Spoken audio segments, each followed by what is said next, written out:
Hi, everyone. It's Mrs. Mary. Good to see you today. It's a beautiful day, isn't it? So let's start singing. Everybody wave your hands.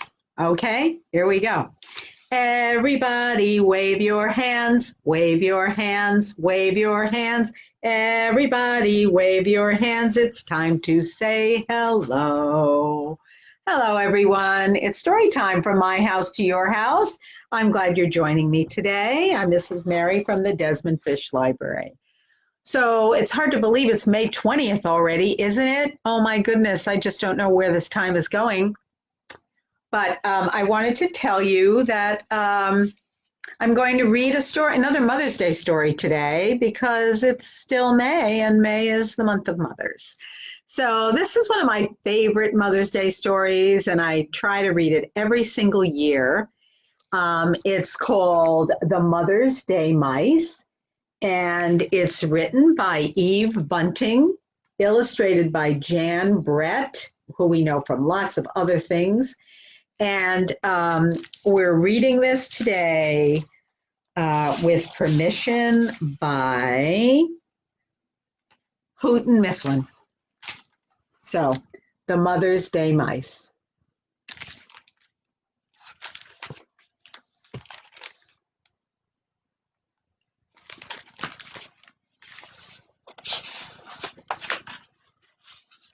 This is the little house they live in. Is that the cutest little thing? So sweet. Okay, here we go. Biggest Little Mouse wakened first. It was early morning and still. Try to get a better view of it for you. And still almost dark. He tugged gently on the whiskers of Middle Mouse, who slept next to him. It's Mother's Day, he whispered. Time to get up and go for our presents. Middle Mouse tugged gently on the whiskers of Little Mouse, who slept between them and the wall. Mother's Day, he said. They crept out of bed and tiptoed past Mother's room. I hope she didn't hear them. That wouldn't be a big surprise.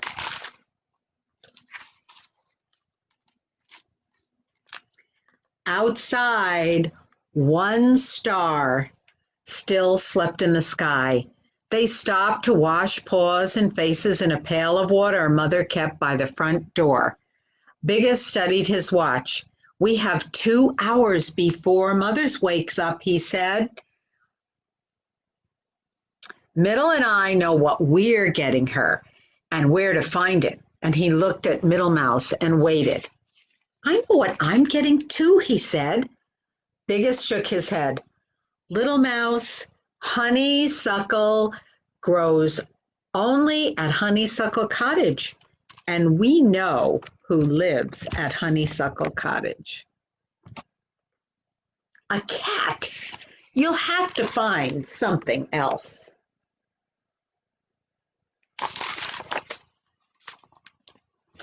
Little Mouse wanted to argue. Biggest was already lining them up, one behind the other. Hold tails and be quiet as we go. The dark has dangers for little mice. I'm just going to try to change the light here for a moment.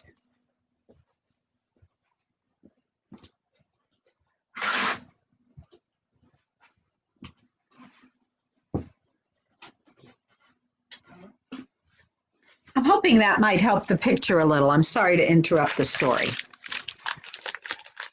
Well, they ran across the meadow. Little Mouse liked the tough, smooth feel of his brother's tail. He thought the three of them joined together must be long as a snake. He didn't want to think about snakes, though, because he didn't like snakes. The edges of sky were streaked with morning. A red fox passed them on the way home.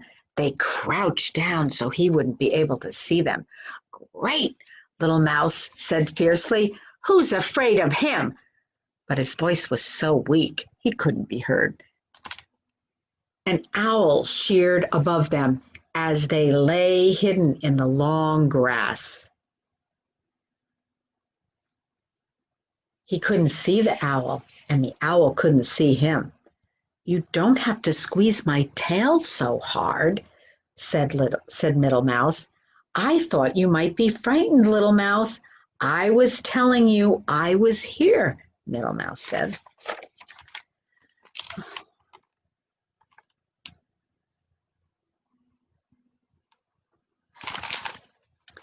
A strawberry patch grew at the edge of the meadow.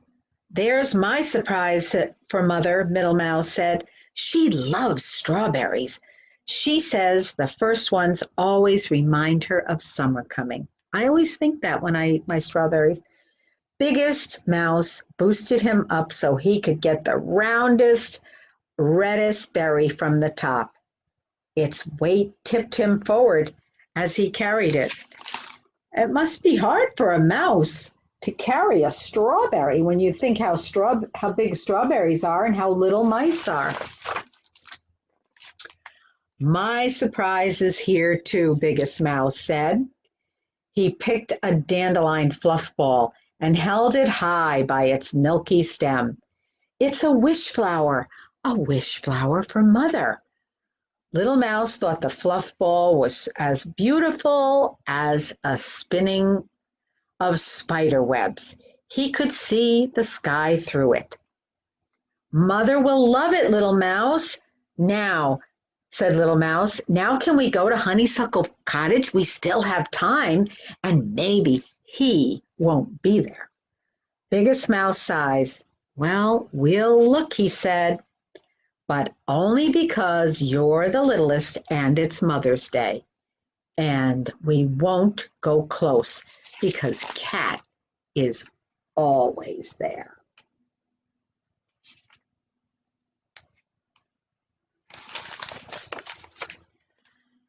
Cat was there. He lay on the porch of Honeysuckle Cottage, monstrously big, monstrously black. Look at his mouth. One gulp and those mice would be gone. When he yawned, his mouth was a dark spiked cave.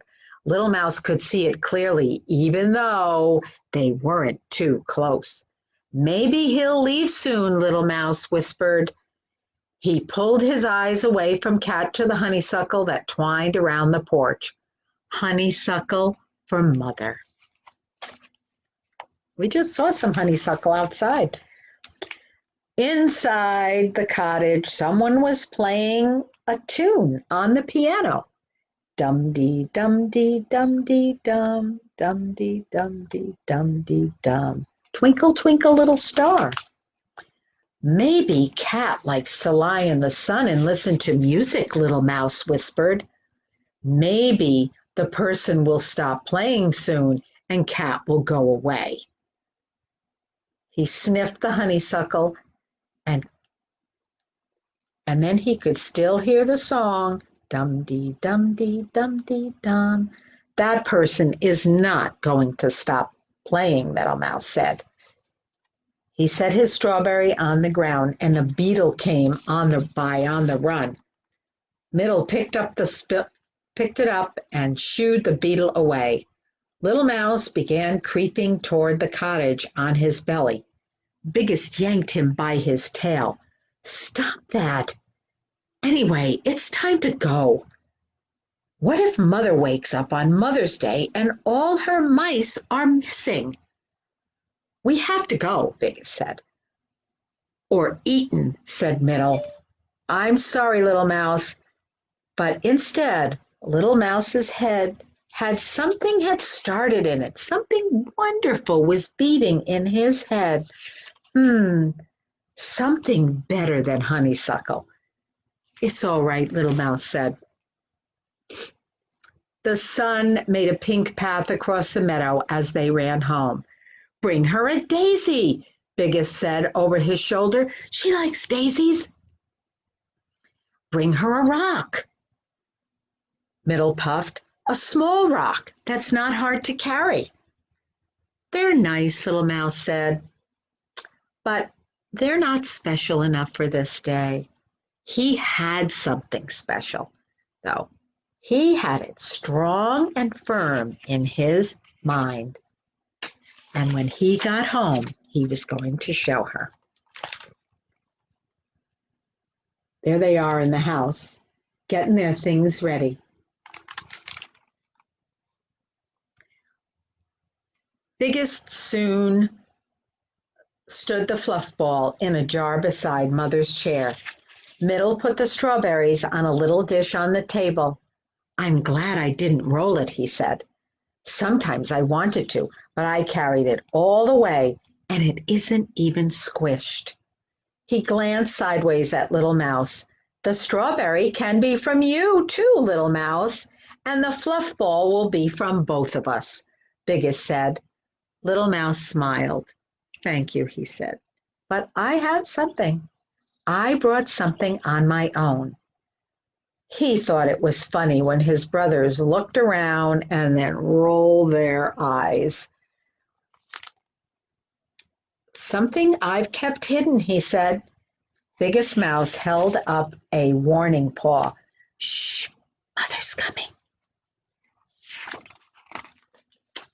I just love their house. I think it's so beautiful. Happy Mother's Day, they all shouted when she came into the kitchen, and Mother said, Why, you remembered. Remembered? We almost got eaten. Middle began, but Biggest poked him hard. Sometimes Middle Mouse just talked too much, too many details. Mother blew on the fluff ball, and it exploded into a million beautiful feathery seeds. Did you make a wish? Biggest Mouse asked. Yes, a wonderful wish.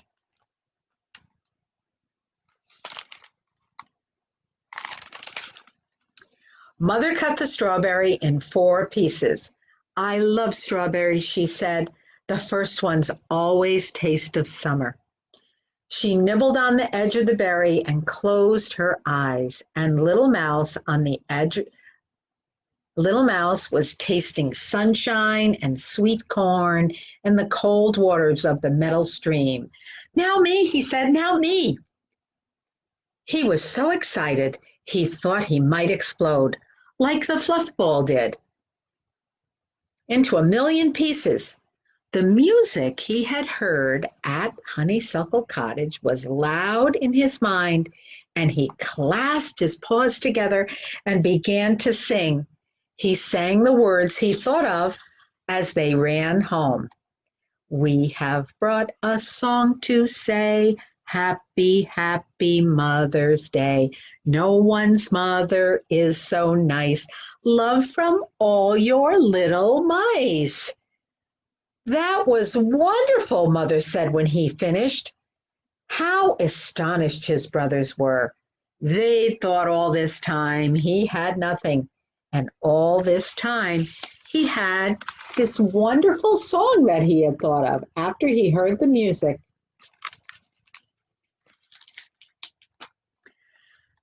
Was it better than honeysuckle? Little Mouse asked. Much better, said Mother. Honeysuckle doesn't last forever, but a song does. Was it better than all of your surprises? What is the best of all of them? As soon as he said that, Little Mouse felt so mean. The song is from all of us, he added quickly, and Mother smiled. All my surprises were lovely. You each brought me something different, and you each brought me something the same. Do you know what that was, Little Mouse? Little Mouse knew. They'd brought her their love. Mother opened her arms wide, and they ran to her. Let's sing Little Mouse's song, she said. We have found a song to say, happy, happy Mother's Day. No one's mother is so nice. Love from all your little mice. Mother and her 3 little mice swayed together as they sang the song, and the kitchen was warm with wishes, summer coming, and music and love. What a nice story of the Mother's Day mice. And here they are having their big hug. That was a great story. Okay, so today we are going to make our own mice. I have this fun craft that you can make. I think your moms or a grown-up might have to help you, but we're going to make our own little mice finger puppets. And actually, we're going to use a circle and cut out a circle. And when we do, it's going to make 4 mice. And one can be the mother and the other can be the children. So what you need is something to trace. I have just used this plastic circle, which you're probably not going to be able to see that well, but it's just a clear plastic circle. And I traced it on a piece of paper. You'll see what it looks like when I trace it. You can just get a plate. This is just a plastic lid from a container. And then we're going to cut it out. And when we cut it out, so you can see, you probably can't see well, but I'm going to just do that right now. I suppose I should have got a colored piece of paper, but we'll do our best.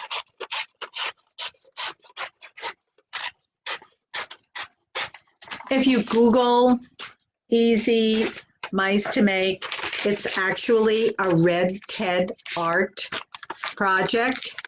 So we're going to fold our paper in 4 sections like this. And then you're going to cut apart those 4 sections, and then you will have enough for 4 mice. So I'm just giving a quick cut. You'll need a glue stick and some crayons or markers or pencils. I think that actually the markers work best, but this is the shape of your mouse. And the ones that I made were white, but I thought, oh, you can't see this, but oh, that maybe you can now. I colored this one light gray, and I thought the mom could look different. And so we're going to just put a little bit of glue on one edge of the mouse, one straight edge. And then we're going to turn this like this to create a little cone shape. It is a little tricky to do, so I think you might need some help from your moms or dads or older sibling. But here we have the mouse shape. And then you cut out these 2 little tiny ears, which I've put a little color into. And we're going to fold the bottom back like this. Just fold that back like that and put a little glue on it and glue it onto the top of the mouse. There's one. And fold it back again. And there's 2. Put it next to the other one. Up. And there you have your 2 little mouse ears. If you get a little marker, you can put the eyes on. And at the tip, just color in the nose. That's why I think the marker's best. I tried a crayon and it just kept denting the nose. There you go. You can cut from your piece of paper something long like this for the tail. And I curled the tail a little bit. There you go. And then put a little glue on the end of the tail and put it in the back of the mouse, like that. And then I got one piece of paper like this to make some whiskers, and I cut into the paper at the end, part way. And on the other end, you can see the little cuts. And again, moms, dads, babysitters might have to help a little with this. And I didn't cut all the way through because I found that you can then just put some glue right here. And if you put it under the mouse's nose, on the bottom of the mouse, your mouse will have whiskers. And you can actually remember parts of the story, and you and your friends or your mom or dad can each be a mouse. See if I can hold this to show you. But one piece of paper makes four mice. And you can have your own little puppet show and remember that they all went out to look for their presents for their mother. So I hope you have fun with that. It really was a fun thing to do. And it's not too simple. As I said, I found it when I just Googled paper mice, and it is a Red Ted art. So I want to be sure to give them credit because it's really such a cute craft.